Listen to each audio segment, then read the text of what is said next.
Peugeot. La marque Lyon a marqué des générations entières de conducteurs aux quatre coins du monde.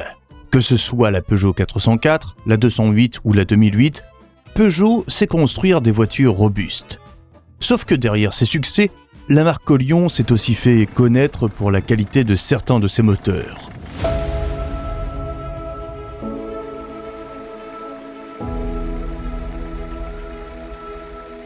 Certains sont excellents, d'autres sont des casse-bonbons cachés sous des capots. Raison pour laquelle je vous propose de voir dans cette vidéo les 3 meilleurs moteurs de Peugeot et ses 4 plus gros échecs. Commençons par mon top 4 des pires moteurs de Peugeot. Numéro 4, le 1,5 litre Blue HDI, DV5 2017 à 2020, 100 à 130 chevaux. Quand Peugeot a présenté son 1,5 litre Blue HDI en 2017, beaucoup y ont vu le diesel de la nouvelle génération. Plus compact que l'ancien 1,6 litre HDI, sobre, capable de descendre sous les 4 litres au 100 en usage mixte, et surtout taillé pour passer les normes Euro 6 avec son système SCR et l'AdBlue. Sur le papier, c'était LA petite révolution. Sous le capot d'une 208, d'une 308 ou encore d'un 3008, il promettait un compromis idéal. Économie, performance correcte et propreté. Je sais, ça ressemble beaucoup aux promesses du 2 litres HDI. Mais que voulez-vous, les cauchemars commencent souvent comme un conte de fées. Le premier problème de ce moteur, c'est la chaîne de distribution. Située en haut, reliant les arbres à cames, elle s'use prématurément. Trop fine, seulement 7 mm à l'origine, elle a tendance à se détendre et à claquer. Et pas besoin de vous faire un dessin sur ce qui arrive à un moteur lorsque sa chaîne de distribution casse. Les pistons et les soupapes se heurtent les uns les autres plus vite que des rencontres Tinder. Les pistons explosent et la culasse est bonne pour la casse. Mais parce que faire un moteur avec un seul défaut n'était pas assez satisfaisant, le 1,5 litre Blue HDI a un deuxième talon d'Achille. Son système d'injection. Les propriétaires se plaignent de ratés, de perte de puissance, parfois dès 80 000 km. Ces problèmes viennent de la limaille produite par la pompe haute pression qui encrasse les injecteurs. Résultat, un moteur qui broute, tourne mal et peut finir grippé. Allez, ultime clou dans le cercueil, l'AdBlue. Bizarrement, les équipes de Peugeot ont oublié que l'Europe, ce n'est pas le Sahara et qu'il n'est pas rare que le thermomètre chute sous les 10 degrés. Conséquence, l'urée cristallise et déforme le réservoir. Le malheureux propriétaire se retrouve avec un message défaut pollution et parfois une voiture qui refuse purement et simplement de démarrer. Et là encore, la facture dépasse souvent les 1 500 €. Face à l'avalanche de plaintes, Stellantis a fini par réagir. Depuis 2021, la chaîne a été renforcée à 8 mm et un rappel massif a été lancé en 2021-2023 pour contrôler les moteurs produits entre 2017 et 2023, soit plus de 760 000 véhicules. Si vous possédez un 1,5 litre Blue HDI de cette génération, je vous conseille d'être attentif au moindre bruit suspect et de respecter scrupuleusement les vidanges tous les 15 000 km. Après, c'est mieux que le moteur suivant. Numéro 3, le 1,6 litre HDI, 2004 à 2015. Le 1,6 litre HDI, c'est l'un de ces moteurs qui avait tout pour réussir et qui a fini par laisser un goût amer à beaucoup d'automobilistes. Inauguré en 2004, fruit de la collaboration entre PSA et Ford, ce bloc diesel était proposé dans les puissances allant de 90 à 120 chevaux. Techniquement, il semblait capable d'animer une large gamme de modèles, de la petite 207 au 5008 familiale, en passant par la 308 et même des Citroën comme la C4 ou la DS3. Pourtant, derrière cette polyvalence séduisante, se cache une carrière minée par des problèmes de fiabilité récurrents. Le premier talon d'Achille, c'est le turbo.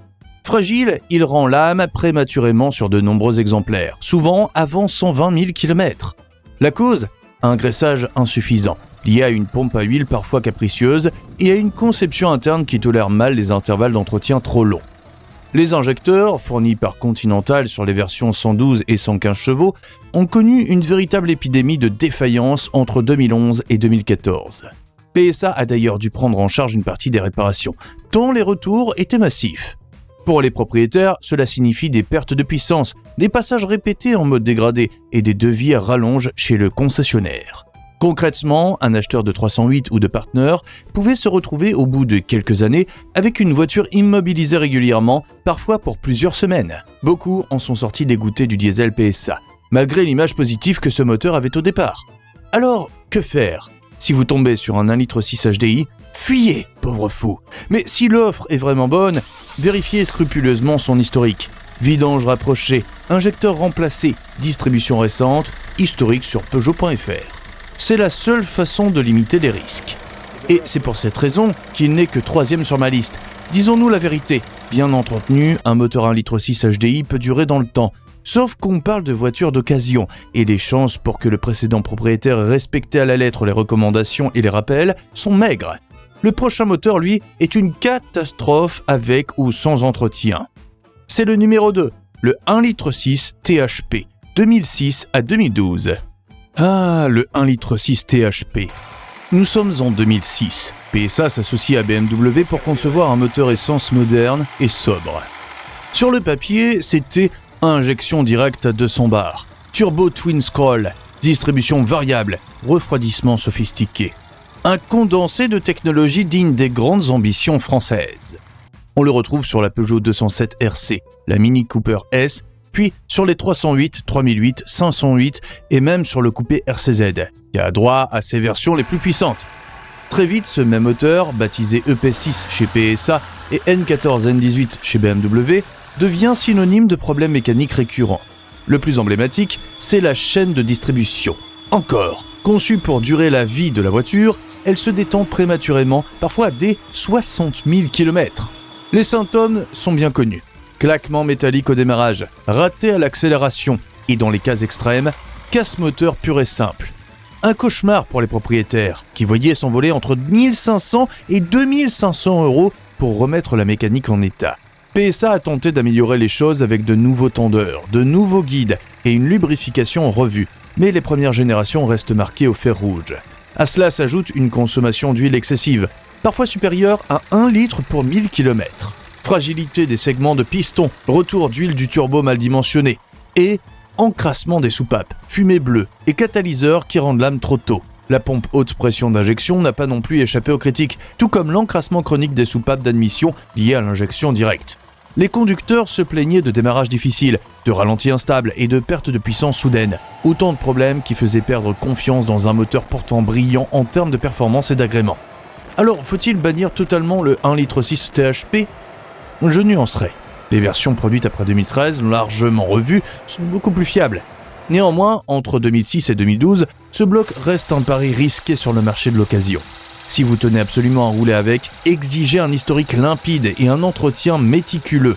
Sinon, je recommande d'opter pour un moteur plus simple comme les derniers PureTech corrigés. C'est moins excitant qu'un THP bien lancé certes, mais votre porte-monnaie vous dira merci sur la durée. Passons maintenant au dernier des moteurs de ce classement. Sans surprise, c'est un moteur que vous connaissez bien. C'est le 1,2 litre PureTech 2012 à 2022. J'ai longtemps hésité à placer ce moteur en tête de classement. Mais il fallait être honnête, car s'il y a bien un bloc qui a marqué des millions d'automobilistes Peugeot, et souvent pour de mauvaises raisons, c'est bien le 1,2 litre PureTech. Techniquement, il avait tout pour lui. Downsizing intelligent, sobriété exemplaire, puissance agréable pour un 3 cylindres. Il a même remporté à plusieurs reprises le titre de moteur international de l'année. On le retrouvait partout, de la petite 208 à la 3008 familiale, en passant par les DS, Citroën et même certaines Opel. Bref, une réussite industrielle et commerciale incontestable. Toutefois, sous ce vernis flatteur, se cache un talon d'Achille qui a terni durablement sa réputation. Sa fameuse courroie de distribution humide. Je pourrais faire un épisode entier sur cette courroie de distribution humide. D'ailleurs, si ça vous intéresse, dites-le nous en commentaire et abonnez-vous pour ne pas rater les prochaines vidéos. Revenons à notre courroie humide. Ce choix technique, censé réduire les frottements et améliorer le rendement, s'est avéré désastreux. Immergée dans l'huile, la courroie s'effritait prématurément. Les morceaux de caoutchouc venaient polluer le circuit de lubrification, colmater la crépine et provoquer une chute de pression d'huile. La cascade de conséquences est connue. Assistance de freinage défaillante, turbo détruit et, dans de nombreux cas, casse moteur pur. Pour les propriétaires, c'était la douche froide. Des factures de plusieurs milliers d'euros, parfois supérieures à la valeur de la voiture. Stellantis a tenté d'agir en renforçant la pièce, en lançant plusieurs campagnes de rappel, puis en introduisant une nouvelle génération à chaîne de distribution depuis 2023. Pendant près d'une décennie, cette conception a inquiété les acheteurs, au point que le mot simple PureTech est devenu synonyme d'angoisse sur le marché de l'occasion. Alors faut-il bannir totalement ce moteur ? Pas forcément. Ceux qui ont respecté un entretien maniaque, avec vidange rapprochée et huile parfaitement adaptée, peuvent encore parcourir des centaines de milliers de kilomètres sans encombre. Mais la réalité, c'est que la majorité des véhicules d'occasion ne présentent pas ce suivi irréprochable. Pour cette raison, si vous cherchez la tranquillité d'esprit, mieux vaut éviter un 1 litre de PureTech produit entre 2013 et 2022. Et si vous en possédez un aujourd'hui, soyez extrêmement rigoureux. Surveillez les rappels, réduisez les intervalles de vidange et n'attendez jamais pour remplacer la courroie. Croyez-moi, dépenser quelques centaines d'euros en préventif est mieux que de risquer une casse moteur irréversible. Les 3 meilleurs moteurs de Peugeot. Numéro 3, Blue HDI 130. 1,5 litre diesel, 4 cylindres. Là, vous êtes en train de vous dire, mais il ne vient pas de me dire que le 1,5 litre Blue HDI est l'un des pires moteurs de Peugeot. Et effectivement, c'est vrai. Sauf qu'avant d'arriver à ce niveau de perfection, les premières versions du 1,5 litre Blue HDI étaient, comment dire, juste bonnes à jeter. Généralement, tout ce qui est signé Peugeot et qui contient le sigle HDI est mauvais. Certains ont encore le souvenir du 1,6 litre HDI, et même si les anciens 2 litres HDI sont fiables. Mais le 1,5 litre Blue HDI de 130 chevaux de Peugeot, fabriqué après 2021, est différent. Avec son système SR performant et sa consommation remarquable de 4,5 litres au 100, il respecte scrupuleusement les normes Euro 6D. Son couple généreux, de 300 Nm, en fait un excellent compagnon pour les longs trajets autoroutiers. Les propriétaires de 3008, 5008 et 508 le savent bien. Ce moteur file doux, ne consomme rien et n'embête personne. La différence avec les anciens diesel Peugeot, la fiabilité. Les premières générations avaient quelques soucis de chaîne de distribution. Mais depuis le rappel massif de 2024 et les corrections techniques, ce moteur tourne comme une horloge. Un entretien tous les 20 000 km, une huile de qualité, et il vous emmène facilement au-delà de 300 000 km. Numéro 2, PureTech 130, 1,2 litre, 3 cylindres turbo. Je sais, les moteurs PureTech ont une mauvaise réputation, mais encore une fois, le PureTech 130 et sa chaîne de distribution métallique rebattent les cartes pour les versions post-2022-2023. Ce petit bijou de technologie développe 130 chevaux. Logique, avec une consommation exemplaire de moins de 6 litres au 100 en usage mixte. Excite les problèmes avec la courroie humide. Place à une chaîne de distribution robuste qui ne vous lâchera pas. Son architecture 3 cylindres lui donne un caractère unique, souple en ville, énergique sur route. Parfait équilibre entre performance et économie. Il équipe avec brio les 208, 2008 et 308 récentes. Les propriétaires sont unanimes, démarrage instantané, reprise franche et une fiabilité retrouvée. C'est ça le PureTech qu'on attendait depuis des années. Numéro 1, PureTech 225 iX8 hybride rechargeable. L'avenir selon Peugeot, et pour une fois, ils ont visé juste. Cette motorisation hybride rechargeable combine un 1,6 litre turbo essence de 180 chevaux avec un moteur électrique de 110 chevaux pour une puissance totale de 225 chevaux. Les chiffres parlent d'eux-mêmes. Autonomie électrique de 50 à 60 km en cycle WLTP, largement suffisante pour les trajets quotidiens. Consommation officielle sous les 2 litres au 100 km si vous rechargez régulièrement. Et des performances sportives, 0 à 100 en 8 secondes 7. Disponible sur 308, 3008 et 508, cette motorisation représente la maturité technologique de Peugeot.